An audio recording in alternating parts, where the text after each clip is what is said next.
Битолскиот регион со Мариово се едни од најризичните подрачја во државата, на кои лежат огромни арсенали на неексплодирани убиствени средства, гранати, мини, бомби и други опасни материјали, останати од Балканските војни и од Првата светска војна, каде што на линијата на Македонскиот фронт војувале на 2 милиони војници.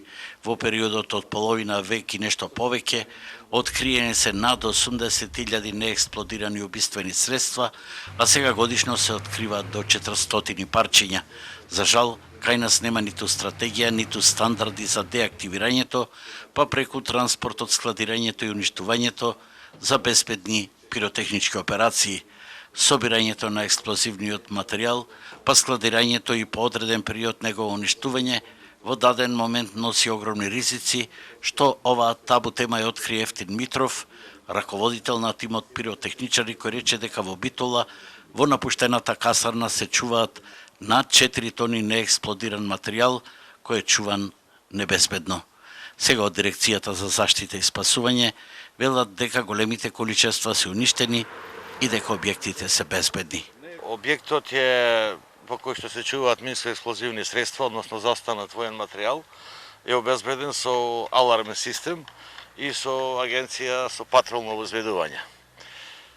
Така да рачунаме дека е безбедно тоа. Меѓутоа, за овој безбедносен аспект недостасуваат меѓународните искуства и протоколи. Се надевам дека истите треба да види согласно не нашите, него треба да види согласно европските стандарди и мерки, каде што точно е припишано, имаме стандардни оперативни процедури за откривање, за транспорт и за чување. Од друга страна, не помал е проблемот со статусот на пиротехничарите, кои во цела држава ги има само 7 и кои заради старост ќе се преполоват, а со сиот ризик земаат плата од 20.000 денари. Ке нема пиротехничари. Јас ми се чини дека не знам кој би се нафатил за овие пари, за ваков ангажман, да без осигурување животно, без бенефициран стаж, да се прифаќа да работи таа работа, а опасностите се огромни.